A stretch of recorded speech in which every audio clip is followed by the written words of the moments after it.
70% of drivers don't have a legal or safe place to park each and every night when they need to. And that's just an absurd number when you think about it. And a lot of people that aren't familiar with the trucking industry might have no idea that this is even taking place. It's absurd, the scale of this issue.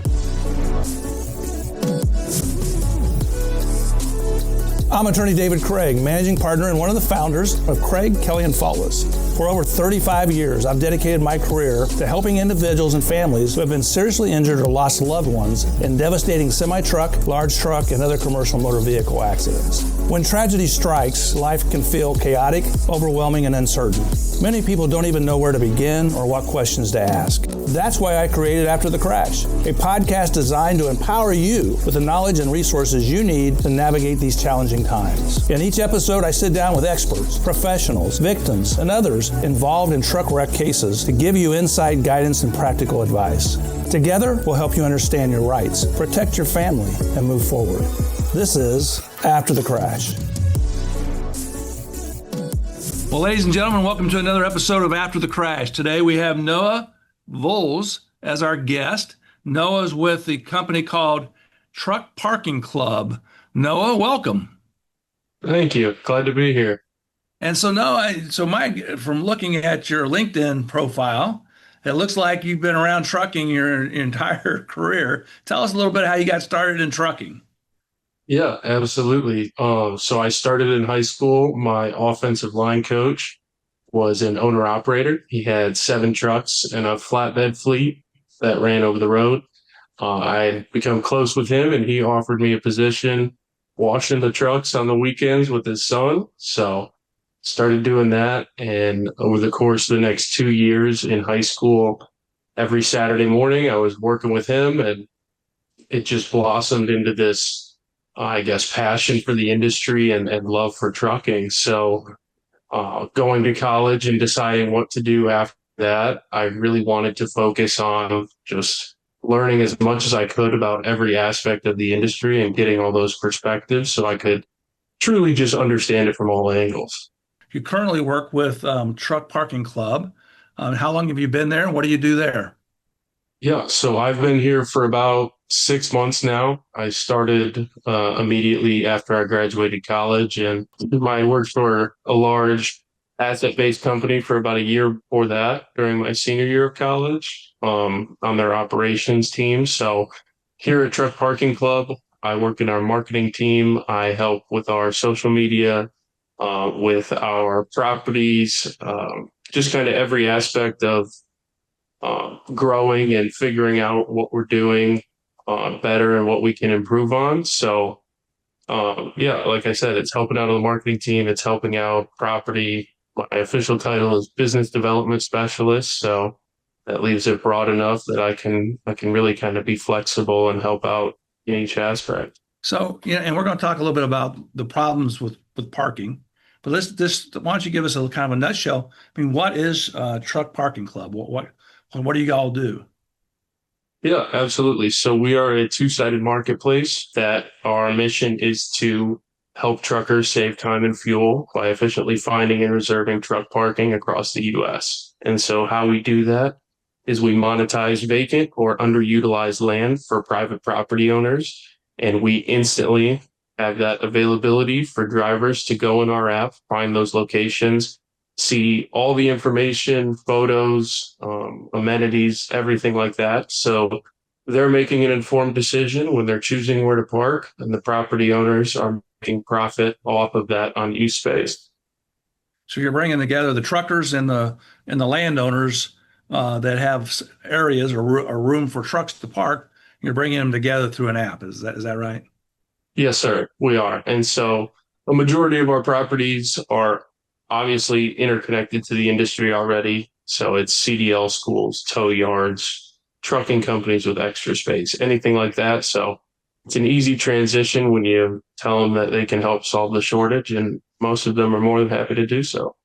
And so let's talk a little bit about the shortage. So I'm a personal injury lawyer, so I represent victims of truck wrecks. And I also, I represent truckers who are hurt by other truckers or other cars. And so when I talk to truckers, one of the biggest challenges they say they have is parking. And that can cause serious problems. And it can cause problems that bring me or people like me into the arena, in the sense that if a semi has to park in a bad spot, parks along the highway, parks on an exit ramp, which isn't designed for parking, and especially at night, that can lead to horrific accidents. But yet at the same time, if the truckers have no place to park, that represents a challenge. And so it causes, I see in my world, I see harm caused by them parking in the wrong location, parking in dangerous locations along the highway or the interstate. But I also see other problems where a truck driver may have to go over their hours of service because they can't find a location to park, or even in adverse weather. So we have rain, fog, sleet, snow, whatever it is. And if the driver can't, like let's say ice, you're supposed to get off the highway as soon as you can. Pack snow, you're decreasing your speed. But yet, if they can't find a place to park, they're forced to continue to drive in bad weather, which can also lead to wrecks. And then lastly, I know some truck drivers have complained that when they park in unsafe places, maybe they find a place that's off the highway, but some places there's been reports of truckers being robbed, being vandalized, truckers not, losing sleep, not being able to sleep because of the location they park at. And that can create dangers to the trucker. And then if they don't get plenty of rest, it can impact all of us. So, I mean, it seems like a pretty big problem that's being addressed. I mean, would you agree that parking is a problem out there with the truckers? Absolutely. 100%. And we hear it every day. We hear it from our trucker members. We hear it from the American Trucking Research Institute. Every organization and every group of truck drivers knows how big an issue this is. And so what we're trying to do is just add another option and really work to just unlock that existing infrastructure. And like you mentioned, on ramps, off ramps, the shoulder, even parking in a vacant shopping mall, these are all stressors that these drivers are dealing with. And it's on a daily basis. We commissioned a study and found with Noel Perry from Transport Futures. He's been an economist for 40 years in the industry. He found that there's close to 697,000 legal parking spaces in the U.S. And on the contrary, there's over 2 million truck drivers on the roads each and every day that need a parking space. So, I mean, you can just see it there.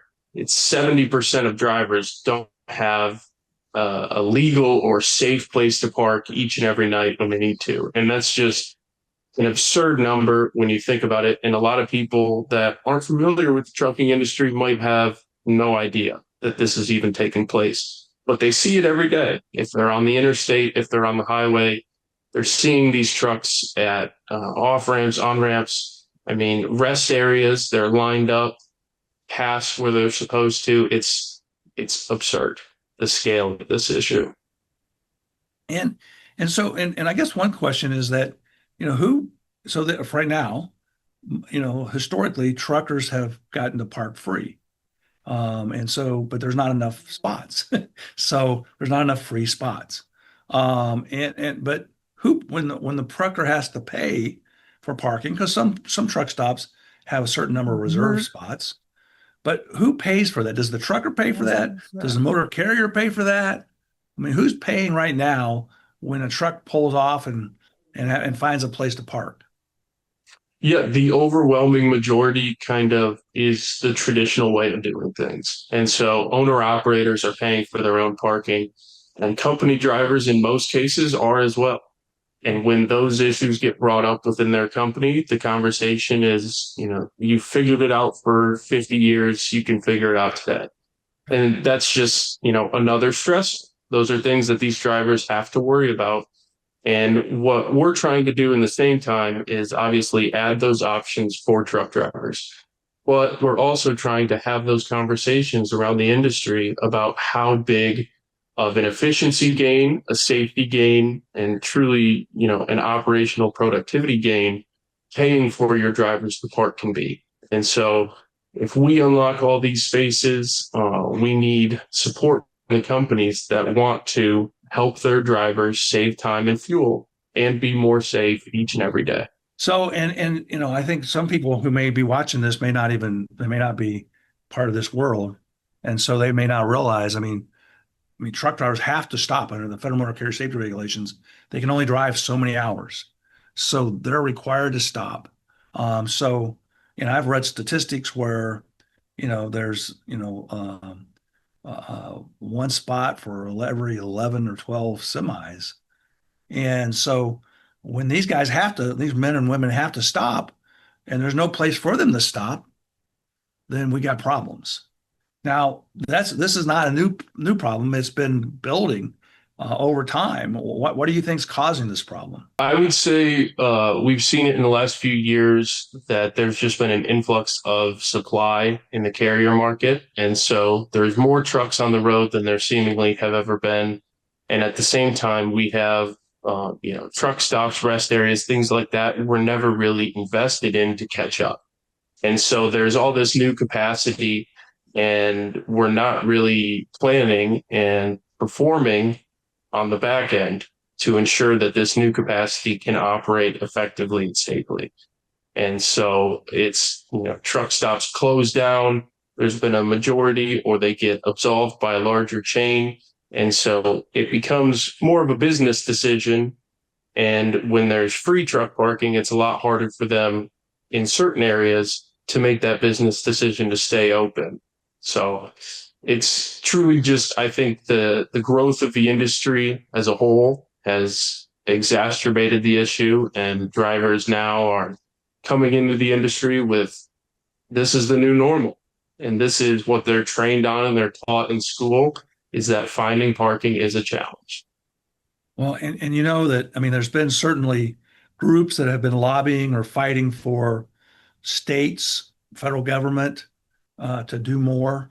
In Indiana, they just spent $37 million to up around in Lebanon, Indiana, to build a new parking facility. And they're talking about spending money, but that was $37 million to build that one facility. And that was up along I-65 in Boone County. And so there's a lot of pressure on the government, and both state and local and federal, to do more.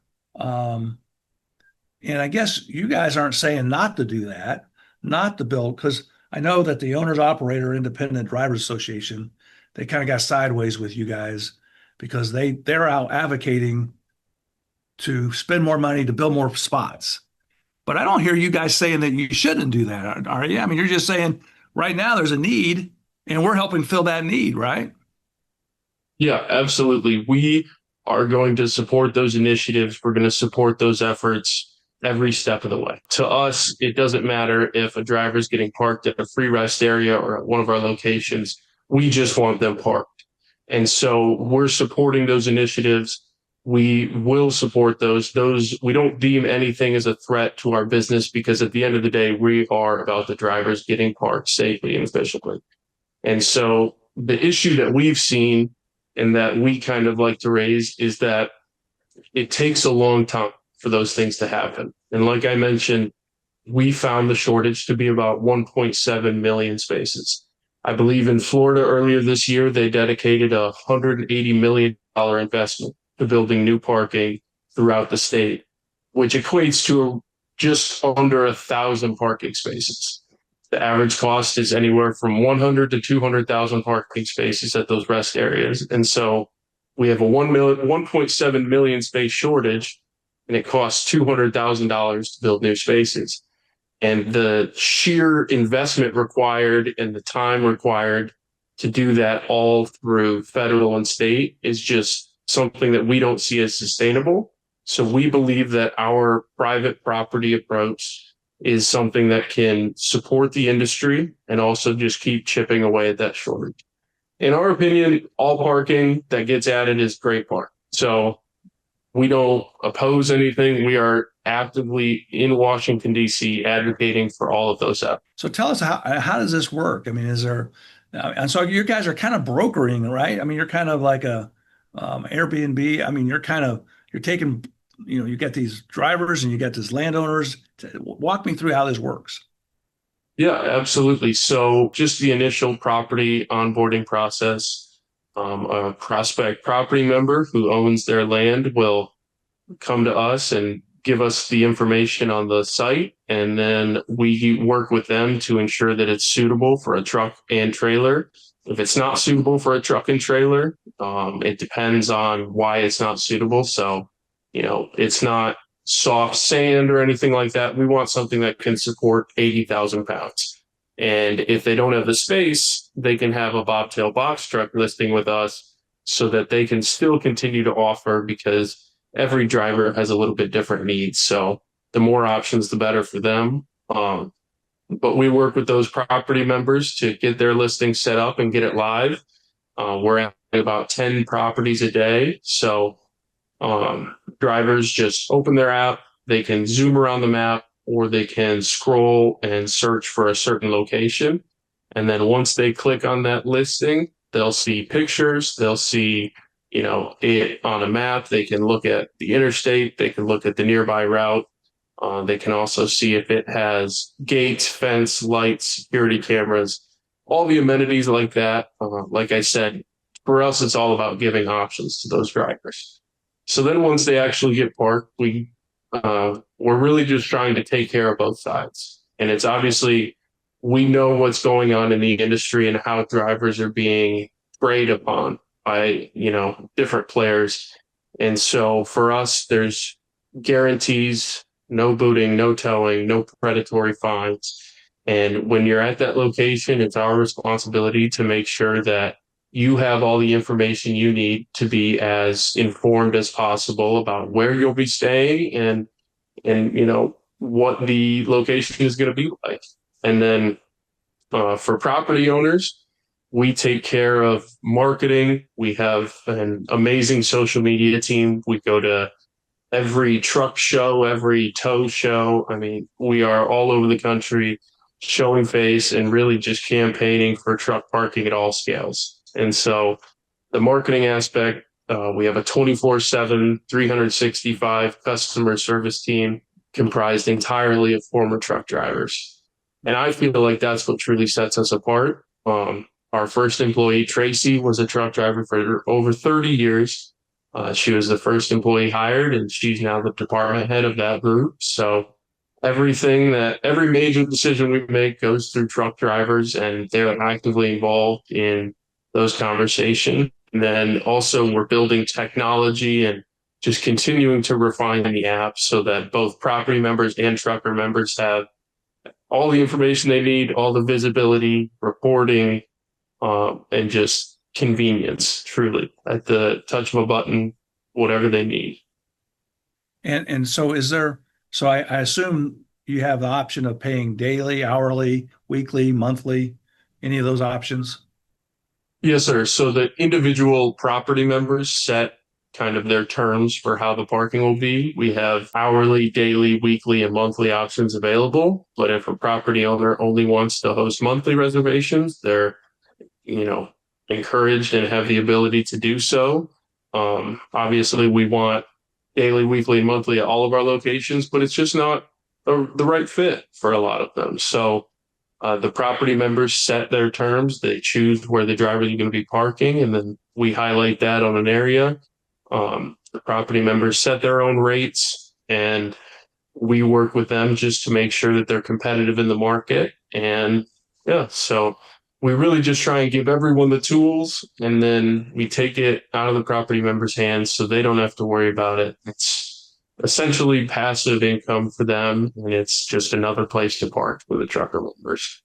So if I decided to go get a cabin down in Tennessee in the Smoky Mountains, I could go through a service similar to yours, and they would match me up with somebody who owned a cabin, and I would pay. The nicer the cabin, the more I pay. Is there a range in services? Like if I drive a truck and I want to have certain benefits or certain, like I want to have a mechanic there on the property or different things. Is there different price ranges that the truckers can pay depending on what their needs are? There's no standardized system for the amenities. Once again, it comes down to what the property member sets their rates at. And like I said, we work with them on it. So if they've got, a huge open lot, but they might not have some of those security amenities, they might not have showers or like a mechanic shop on site, then we set that realistic expectation for what they're going to be able to make in the market and then let them make their decision based off that. And then on the flip side, if you've got a asphalt lot with a fence and barbed wire and a full-time secured gate and lights and cameras and, repair shop, showers, all of that, you can then adjust that rate based on what the market is going for around that kind of product offering. So we just work with the property members to make sure that, it's always a fair rate. And it does come down to amenities most of the time. So what's the stop? I guess how many states are you guys in? We are in 49 states. So we've added 3 properties in Alaska. We've been in the lower 48 for probably the last at least 6 months. We just crossed 3,000 locations last week. And like I said, we add about 10 a day. Is there any states that are worse? I've heard, certain states are worse than others. What states are the worst for truckers to be able to find parking? I would say the thing that we hear most from our members, obviously Southern California, the Northeast, Boston, New York, Massachusetts as a whole. And then we really just hear that the major metro areas, there will never be enough. And so we don't plan on stopping anytime soon. We're going to keep adding locations because the thing that we hear the most is just add more locations everywhere. And so that's what we want to do for our drivers. But we definitely see, just in our own property offerings, the challenges that are associated with, I guess, Southern California, the Northeast, even Southern Florida. Just property value is through the roof, and it's more difficult in certain townships or counties to offer truck parking. So, I guess one of the concerns that I would think the truckers have is that, sure, there's not enough parking, but there is some parking. So some of the rest stops, some of the, especially rest stop private places where they used to go, they would eat, shower, fuel, and they all, a lot of those had parking, free parking. Are these businesses now monetizing their parking and saying, okay, well, we used to have free parking, but now we're going to hook up with, with you guys or someone else and start charging parking. So I can see where drivers would be upset about that. Absolutely. So we saw it before we ever, became a company in the last 3 years. If you look back before that, truck stops have been converting to paid parking for, I would say, the better part of the last decade. And so it's become a business decision where, in order to keep the lights on, in order to keep fuel in the fuel pumps, we've got to make ends meet any way we can. And so what we've done is instead of, just letting truck stops figure it out themselves, we realized that we think we can provide the best possible service for the trucker members. So we're not turning away truck stops that want to list their parking with us. We're empowering them to make that business decision when they deem fit. And then we are going ahead and providing 24/7, 365 around the clock service, truly tailored to exactly what they need. And, there's always going to be that conversation because it is, a change in the industry. And it's something that nobody really probably thought about 20 years ago when it seemed like there was enough parking. But now these truck stops do need something to survive. And you see it all the time. The truck stops are shutting down and, it's a business decision. And that's what it comes down to for us. And how we view it is private property owners making a business decision to survive. And so you think that's the trend, is that most of these businesses are going to monetize their parking, and that's going to help them stay in business, provide services and other amenities to the truckers. Yeah, and we see that already. I mean, we have however many truck stops on our platform, and the vast majority of them offer some kind of incentive. And so it's buy 50 gallons worth of fuel and you park for free for 24 hours. If you buy $10 of food in store, you get free parking for 24 hours. And so that's something we advocate for because it's a pain point that we heard from truck stop owners that were not, I guess, turning a profit, or things were getting a little bit more difficult, is that there was parking, but there wasn't any money being spent at their truck stop. And so it's a real issue for them if there's people using land and they need to keep the lights on and they want to keep offering these services. So we've just added a way for them to do that where, like I said, and that also varies. It's not a standardized thing. It's whatever they want to provide. Some people, it's a $5 in-store purchase. You park for free for 24 hours. And we just want to give them the tools to do that. And like I said, give them the service to back it up so that it's a good experience for our trucker members. Well, and I know with anything that's innovative, there's going to be those people who are for you and those people who are against you. I saw a video as a bonehead trucker on YouTube, and he was mad because he showed a street that's outside the truck stop, and it has your signs out there, and you're charging, and he thought that, or they thought that it was a private road or a public road, and you all were charging to park along a public road. Now, I'm assuming it's not a public road. I'm assuming it's a road owned by the gas station or the travel place. And then if it is, it's their property. They can rent it out if they want to. I mean, it's right now it's just sitting there. If I decide I own that road, I can certainly charge people to park on it. But I'm sure you've probably seen the same video. And it's just, I mean, but there's always going to be that problem, right? I mean, and so what would you say to that? I mean, why would you say that it's a good thing that you guys exist and not a bad thing? The thing for us that really keeps us going through all the, whatever we hear on the internet, we do our best just to keep our foot on the pedal, because we have tens of thousands of truck drivers that have told us that we've saved them time, we've saved them fuel, we've made their life easier. The job is so much more enjoyable now because they're not stressing every day. And so, there's always going to be detractors, and we think that what we're doing is changing the industry, not just a little bit. We think we're really changing it a lot, and we feel that truly, and we think we're doing it the right way. And so for us, it's all about what positive experiences we hear. We are talking to our trucker members every day on the phone. We see it on reviews left on our locations or Facebook comments that, these guys saved me. I was delivering, I can't even think, I was delivering here and the nearest truck stop was 40 miles away. I had 5 minutes left on my clock. I didn't know what to do. And then I remembered a TikTok that I saw from them. So I downloaded their app and I found a spot half a mile away.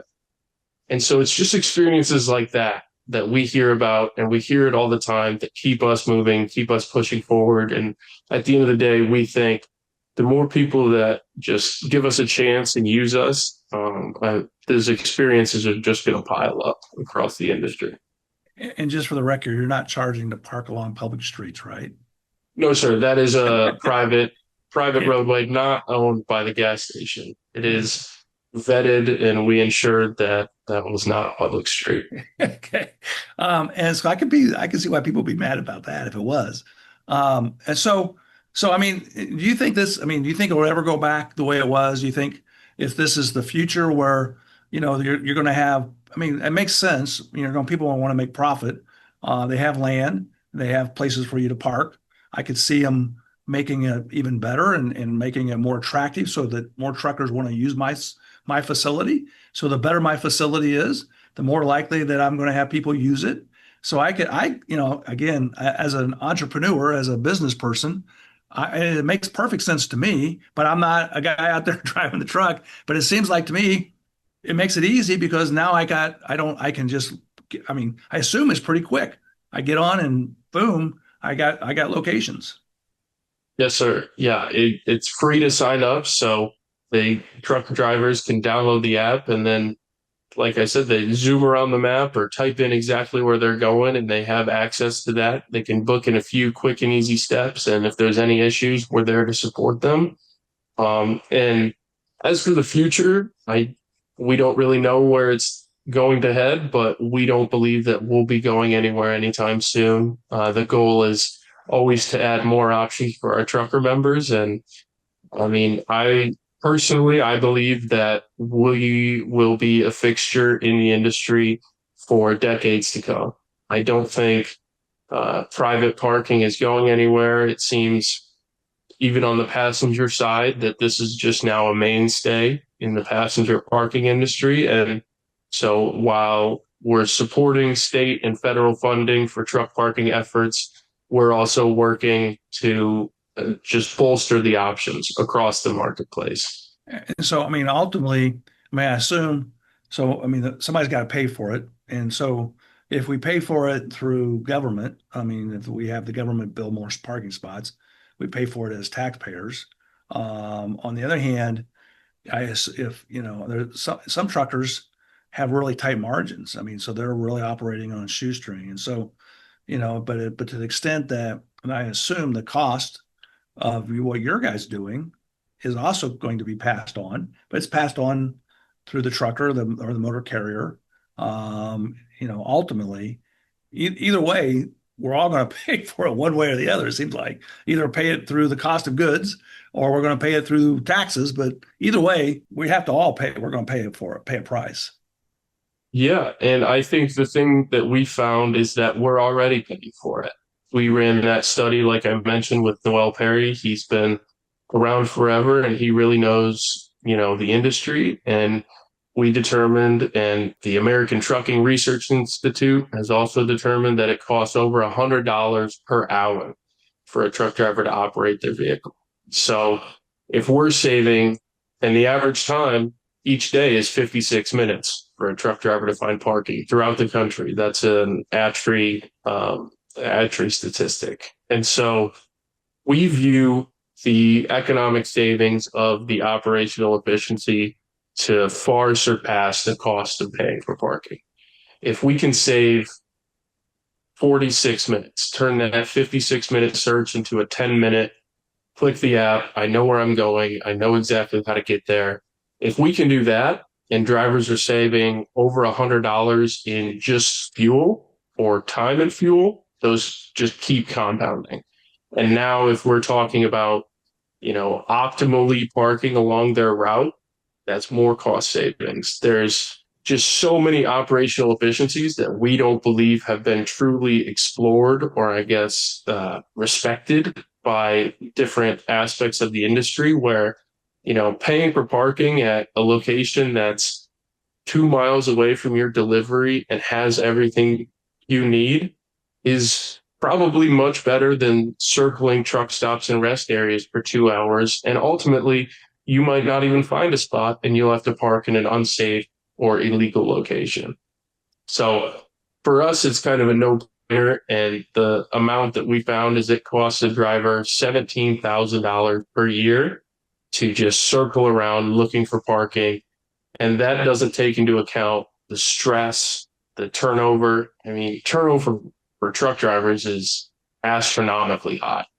And these are just different things that we feel we can contribute to helping. And so that ultimately right now is about $100 billion cost to the industry. And that's already being paid for probably by yourself and by myself. And everyone in our company and everyone around America is paying that $100 billion cost of goods. But if we can give these drivers options and we can allow them to operate effectively and efficiently, who knows what those cost savings are going to look like. So actually, you're saving money by charging money. Yes, that's what we believe. Yes, sir. Okay.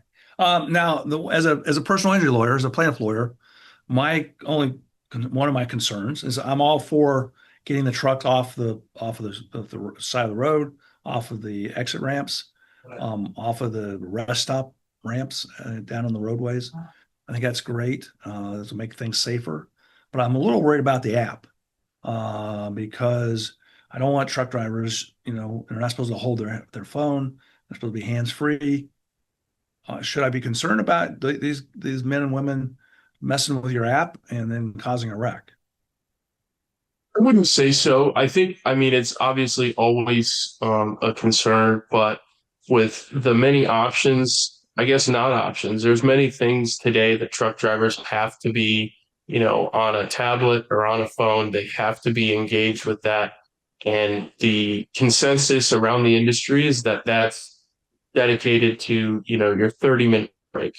And so what we speak with our trucker members about is a lot of the times they're planning out a day or 6 hours, 8 hours in advance. So when they're taking their 30-minute break in the middle of their drive time, they've already got the app open. They know where they're going to park. They book that spot. And then once they pull up to that location, they might, need to remember the gate code. And so they can just click that reservation and they'll have the gate code right there, or they'll be at one of our locations where they can open the gate with their app. And so we don't really see it as a burden, and we don't really see it becoming an issue because of the apps and the technology that drivers are forced to work with already. And so it's ultimately one of those things where we understand it and we're aware of it. So we've created tools called the organization within our system where fleet manager or a dispatcher can be on a computer 1,000 miles away and they can book that spot for their driver, share the booking with them. They'll have all the information, their vehicle information, their personal name, phone number will be on that reservation for them. So we're taking steps to take a lot of that risk off of the truck drivers while they're behind. Yes, sir. So certainly you would encourage your users to not use it while they're driving, but plan ahead, use it during a break, or have their dispatch or someone else do it rather than actually messing with it while they're doing it. Yes, sir. Absolutely. Is it voice activated, or do you have to actually push buttons? It is pushing buttons. I'm not sure if we have that in the pipeline yet, but that'll be an interesting thing that we could. Everything's going that direction, it seems like. So, yes, sir. Yeah. And so, is there a lot of competition in your industry? In my industry, there's tons of lawyers. How about your industry? Is there a lot of companies trying to emulate you guys?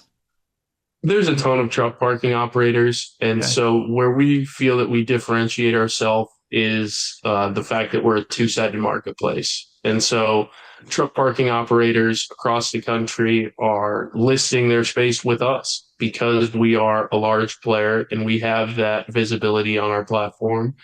And so the competitors that we're seeing, no one's really truly replicated what we're doing. We're pretty confident that our service and our guarantees will keep things kind of at bay so that we can just continue focusing on building what we're doing, and everything is going to work out because we've got the systems and the processes and the right people in place to keep building. Well, anything that makes the road safer, then also that keeps the truckers safer. I mean, I've heard horror story after horror story about parking in the wrong location, especially in the cities and the big metropolitan places. I've had, and they're not, truckers aren't supposed to be carrying weapons, and so there's some real dangers out there. So anything you can do to protect the drivers, but then also take the trucks off of the dangerous spots on the roadway is great. I think great for all of us. So absolutely. No, is there anything else that you think that's important for people to know about your company or about trucking parking or that anything else with respect to this area? I think the thing that we always want to emphasize, and this is just personal, but I know everyone in the company feels the exact same way, is that the American public I feel, needs to empathize more with truck drivers. It is one of the most difficult jobs on the road. It's something that There's, no shortage of criticism. There's no shortage of um, prejudice towards truck drivers, and it's completely unwarranted. And from a safety aspect, empathy on the road, giving them space, allowing them, their proper following distance, don't merge in front of a truck. They take longer to brake than you do. Just all these different things. Just be mindful of what these truck drivers are going through each and every day. They're away from their families. They're out on the road. It's an incredibly difficult job, and it takes an incredibly skilled, talented person to do it. And I just think for the general public and anyone who's not familiar with trucking, just be patient. And, at the end of the day, you want everything to be in the supermarket. You want everything delivered to your home. These are the men and women keeping that moving, and just let them do their job and let them do it safely and get home to their families. And I would add to that. I agree wholeheartedly with you. And I would also add, I think so often people say, because I'm a truck accident attorney, I'm board certified in truck accident law. So I represent victims of truck accidents. So people assume that means I'm against truckers, which is absolutely false. I believe that 99.5% of all truckers are really good folks that are professional, who care, who are trying to earn a living, who are trying to provide for their families, who have really difficult jobs and are required to be away from their families for a significant period of time. And it's a tough, tough job. There's only a very, very small percent of the drivers out there who are bad. But that's true with any profession, right? That's true, you can say, with lawyers. There's a small percentage and that, unfortunately, that small percentage gives us all a bad name. So if it's a small percentage of lawyers that screw up and mess up, those are the ones that you hear about. And so those are the ones that hit the headlines. It's that small percentage of truckers that mess up. Those are the ones you hear about. You don't hear about all the good folks. You don't get to see the good folks that are working really hard to make an honest living. I represent a lot of truckers, like I said, who are hurt by bad truckers, and so it is, I think it is important for people to understand that people like myself, we're not against truckers. We're against bad truckers. But you know what? Truckers are also against bad truckers, Right. And so we all are, and there are just certain people out there that are running on bad equipment, certain people that are taking jobs away from good, solid, safe companies, but they're taking those jobs away by underbidding them. And then they're risking all of our lives because they're bad. So I would agree with you. One of the things that we try to do in our firm is educate the public about trucking. That's why we have folks like yourself on here. We want to educate people. We provide actually classes and training. I've actually gone out to Montana and driven trucks. I took my whole office of lawyers out there just because I felt like to fully appreciate it, we need to get in a truck and ride on the highway, ride on the interstate, see what truckers are faced with. And you know what? It is scary when you see what people are doing out there, four-wheelers, cutting them off and doing things. And so I think you need to have have appreciation for this industry. And I respect the industry, respect the good folks in it, that respect the good motor carriers. I'm not sure I've run into too many good brokers, but I'm sure they're out there. but no, seriously, there's good and bad at everything. So Noah, thank you so much for being a guest on this episode of After the Crash. I really do appreciate it. Where are you guys headquartered at? We are headquartered at our clubhouse in Ringgold, Georgia. So this is our headquarters, and it's also our innovation lab where we have trucker members parking with us all the time. All right. Well, thanks. Have a good day. Absolutely. Thank you for having me. This is David Craig, and you've been listening to After the Crash. If you'd like more information about me or my law firm, please go to our website, ckflaw.com. Or if you'd like to talk to me, you can call 1-800-ASK-DAVID.